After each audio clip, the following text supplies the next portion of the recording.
But we will begin with the man most South Australians want as Premier.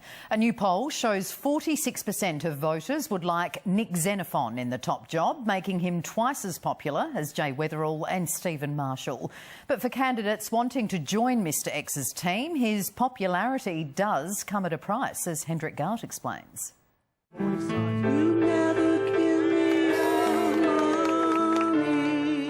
It's expensive running an election campaign because it's become a bit of an arms race. Nick Xenophon, he wants $20,000 cash from all his SA Best candidates.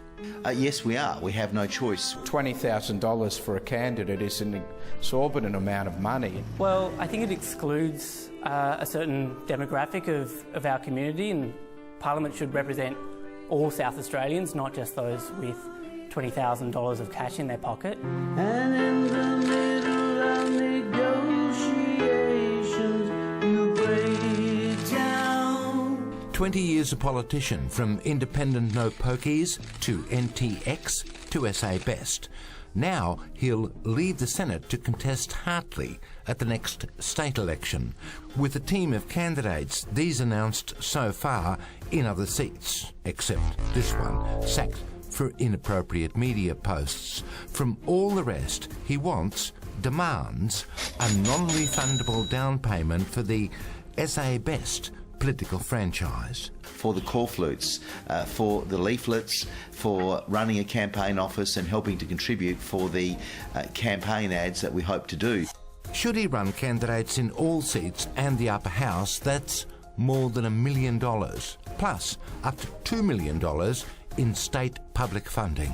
We need to be able to kickstart a campaign with that contribution, which the candidates can raise through their communities or themselves. It's up to them.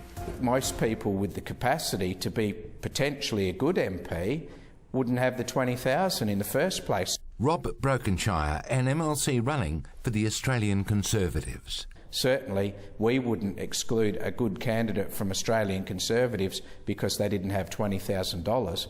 We would work hard to back them to ensure we get the best possible candidate. The money shouldn't be an issue when it comes to getting the best possible candidate. Anna Tree is campaign director for the Dignity Party. It's so small, it's a mini minor party. We have film nights, quiz nights, wine nights. The tenacity of its sole MP, Kelly Vincent, can't match the profile of SA Best.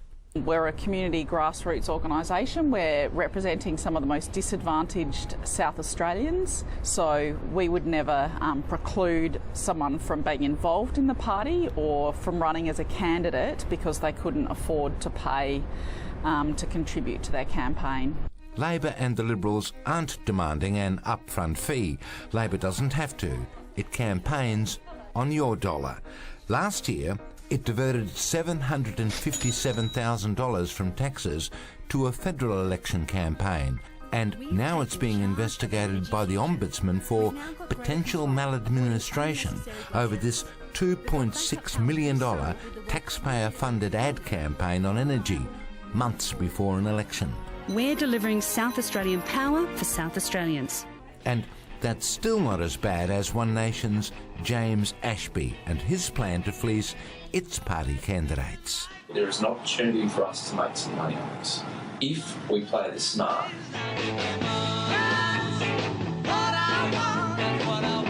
Caught out, Ashby explained it this way. Political parties over the years have survived because they run them like a business. And that's why I believe there needs to be an element of profit in those candidate materials. As well as the 20 grand, SA Best candidates will have to self-fund their own local campaigns. We can't run a campaign on thin air.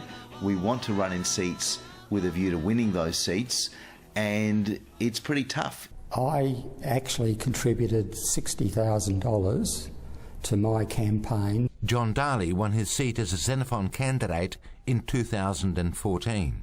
In the last federal election, the Xenophon team, I think they collected around about $1 million from public funding. Actually, $640,000 in 2013, $1 $8.17 million in 2016.